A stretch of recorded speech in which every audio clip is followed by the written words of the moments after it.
Blue 42.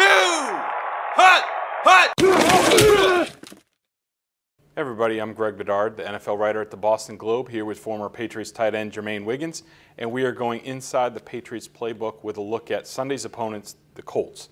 Now, Jermaine, we all know these guys are having a rough go of it. They haven't won a game, but there's still some talent on this team, especially on offense. You know, we all know about Reggie Wayne, Pierre Garçon.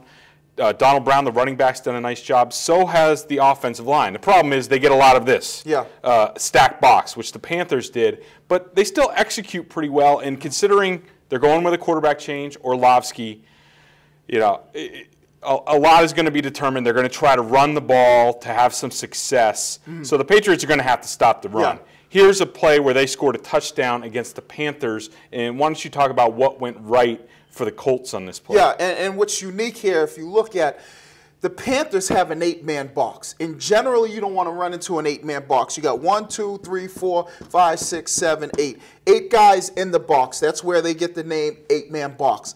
And for a coach, you don't really want to run into this. You want to throw. You have weapons on the outside that are going to be singled up and make plays. But what the Colts do is they run the football. They do a good job of running the football. And it's about the blocking scheme. They run what's called a zone run, and it's a zone blocking scheme up front.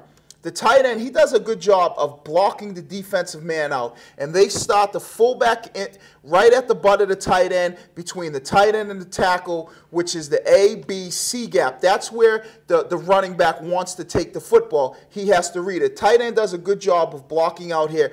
The offensive lineman, the tackle, and the offensive guard, they do a good job. The guard, he hooks a 3-technique tackle. And what 3-technique means is 1, 2, 3. Outside shoulder of an offensive guard is a 3-technique. He's able to now hook this defensive tackle, which allows this tackle now to get up on a strong side linebacker or the Sam linebacker and pin him.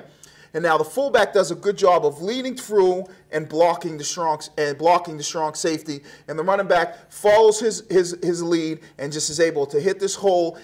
How are the Patriots going to defend this so they do a better job and make sure that Orlovsky, the quarterback, is beating them and they're not giving up 17-yard touchdowns? Well, I think the one thing you look at what the Patriots do well with their inside tackles, they play what's called a 2-gap scheme, where this guy, he went in, and it looked like he went into the A gap. The way that the Patriots will do it, he'll now play this gap right here. He'll take that gap. This tight end will play that gap, and that would allow them to do is not get hooked by an offensive guard. So he'll play that gap, and they'll want to clog these gaps up, get the safety down, and now it'll be hard for the center to get through and play over the top, and the linebacker will make the play in the box. Generally, it'll be Mayo. He'll make that play. So that's the way they want to do it.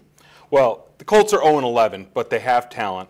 And they can execute. So the Patriots are going to have to be on their assignments and make sure that they're in the right gaps against the run game, or else they're going to get gashed, just like the Panthers did. So, all right, we'll look forward to seeing what happens on Sunday. For Jermaine Wiggins, I'm Greg Bedard. Thanks for watching Inside the Playbook.